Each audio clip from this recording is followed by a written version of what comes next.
What's going on, guys? I'm just going to kind of play this whole audio over some game footage because I saw something that just kind of, I don't think is a great example of kind of like the gaming community and also kind of like representation of small games. And so I just want to talk about it for a sec. And I feel like it's part of a larger problem, but we'll get to that in a little bit. So I was browsing r/Spellbreak and I saw this post where it was like, if the game developers don't listen to this game is going to die. And basically in like 3 or 4 paragraphs, this user basically outlined how they feel like Spellbreak is dying, how this game is dying or it's already dead. And if the devs don't do something, this game is just going to die and going to be a waste of time. Kind of the typical, the same like Fortnite is dead, Apex is dead, all those kind of typical stuff. So I was looking through it and one, I do want to note, I'm going to link it in the description below. I want to note that one of the developers responded to it and like they had a really professional and polite kind of critique and response to this guy's points. So good on Protega to do that. But obviously I didn't feel like that was enough. And so I am going to also go through it. Whoa, very exciting, right?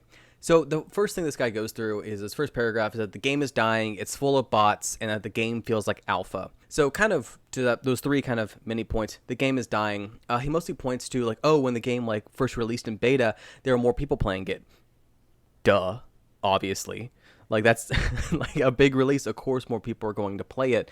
And honestly, a game's release numbers are not indicative of how well that game's going to perform in 6 months, a year, 2 years, 3 years. A great example of this is Escape from Tarkov, which was around for like 5 years before the Twitch drops came out. And now the game is much more popular right now. Like when it first started out, it just had like a dedicated fan base that was pretty small. And now it's, a massive game, especially in its genre. So yeah, the fact that like less people are playing after initial release, that's really standard. The fact that it's full of bots, I know that the devs are working on that. They've had some problems with, how to do like a bot to player ratio, and I get that. I don't think that's really a big issue, honestly. Like at least in the games that I'm playing, I don't really get all that bots. I get a few, but nothing too crazy. I don't think like this guy makes it sound like it's apocalyptic. Like there's so many bots, the game's not fun. That kind of stuff. And I just don't think that's true. I don't have like numbers to back that up. That's just a personal opinion. So feel free to roast me in the comments for that. And the final kind of like third mini point before we move on is that it feels like alpha. I don't know what game this guy was playing when Spellbreak was in alpha, but currently the game does not feel like alpha at all. Like I played in alpha, it doesn't feel that way. It's much cleaner. The mechanics are easier to understand. Like there's like a whole bunch of like added features and everything like that. Like alpha was very bare bones because it was an alpha version of the game. And yeah, like it doesn't feel like that at all. And I just think that this guy is just kind of, and like, I don't know if it's like nostalgic for like what he felt like alpha was better or something like that. I have no idea. The second point he makes is that the shop is too repetitive. He basically says, oh, like these particular skins, they've been out a couple times in the past couple weeks, and like I want a lot of new skins. Again, this game has been in beta for literally a month. It was just released a couple weeks ago. And your complaint is that the shop is too repetitive? Yeah, it's going to be a little bit repetitive. Do you know the Fortnite shop when like season 1 and 2, it was super repetitive because designing custom skins is difficult from my understanding. And also the shop is a month old. Like really? This is what you're going to complain about? Is that like, oh, it's too repetitive? The shop is hard. And something they reference in the post is like, yeah, like running a shop is difficult. And that makes sense, right? Because like it's just something that like Fortnite did. And I think everyone looks to like Fortnite and Apex and like all these games and they're like, oh, well, look at their shops. They're so professional. Like they're so clean. They don't have any repeats. Yeah.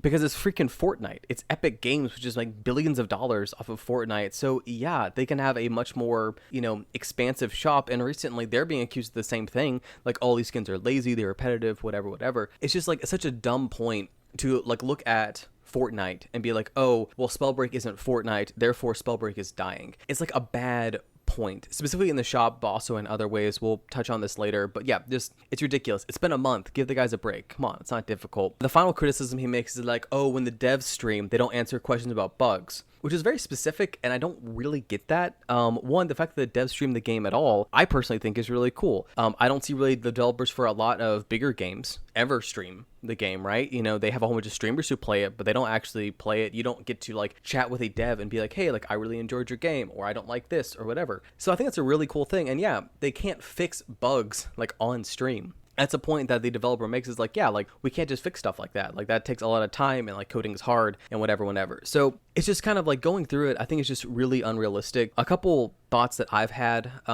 is that it's just there's this concept like within games of where it's like if it's not as popular as it was like 6 months ago, it's dying. Or if it wasn't, if there's not as many people playing as far as we can tell, the game is dying. The game is dying and it's terrible and everything's awful. And the thing is that like I've been seeing like just in Spellbreak, people were saying the game was dying when it was an alpha over a year ago. There's like no one's on. Yeah, because the game is an alpha. Like the game is like not known by a lot of people and it's not dying because it's brand new. And I think there's like this like general culture around video games where like if things are not as great as they possibly could be all the time, the game is dying, which is just like just not realistic. I mean, look at games at like Dota or WoW or even Overwatch. Like, yeah, those games might have a smaller community or a bigger community at different points, but they're not dying. I mean, Dota's been around for over a decade. WoW's been around for almost 2 decades. Like, they've been around for a long time, and these games aren't dying, they're just changing. And I feel like people want to say it's dying because like they're nostalgic for something, or they feel like, oh well, it was better back in the old days, which is a different way of saying nostalgia. And they don't realize that like games are like any product, any content, and that they constantly change, and that can be a good or bad thing. But to say that everything's dying and everything's terrible just because the game isn't what you remembered or the numbers aren't as big as they were before, it's just a bad argument. To say that like, oh, Fortnite's dying. Fortnite went from being like literally changing the entire gaming landscape to, yeah, it doesn't have as many people playing it. That's really normal. You can't have the same numbers when literally like Fortnite dances were like dominating like TikTok in like middle schools. Like that's ridiculous to compare it to that. I also think it's super unfair that every BR that's released ever is compared to Fortnite. It's a bad comparison because Fortnite literally achieved something that most games never do. Like the only thing I think of like maybe Halo or some games like that kind of became so culturally prevalent. Honestly, like people are like, oh, like it's not Fortnite, like it's not Fortnite, therefore it's a dead game or it's not as good. To compare any game to Fortnite outside of like, oh, the mechanics are similar, but to compare it to the popularity is incredibly unfair because Fortnite is on such a different level than most games. It's the same way that like if you're a small streamer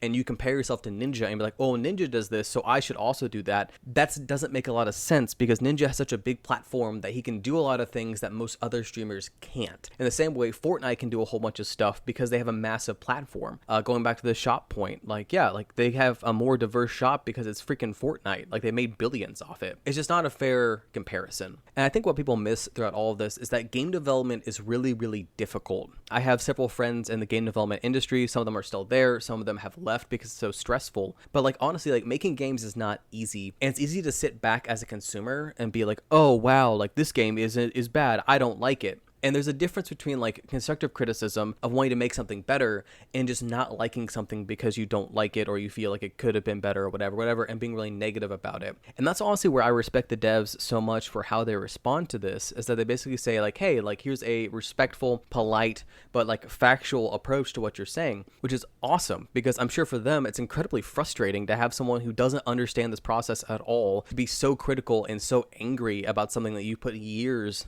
developing. It's annoying is what it is, right? Like it just shows like a really tone deaf understanding. In the same way, like people criticize like Apex and Fortnite and they're like, how could the devs do this? This is horrible. Game development's really hard. They're creating a product for you for free, and like while you can like criticize it, that's fine, but like make sure it's constructive criticism. Don't just hate something or hate on something because you're like, oh, this is like the worst thing ever.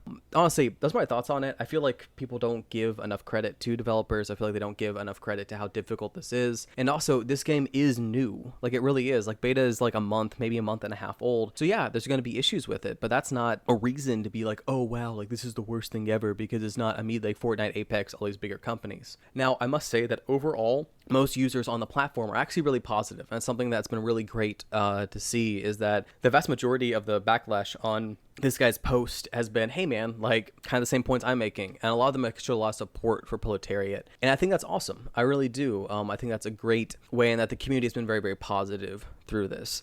Now, granted, I do want to say, like, I don't feel anything, like, personally against this guy. I think he's just coming from a very naive perspective.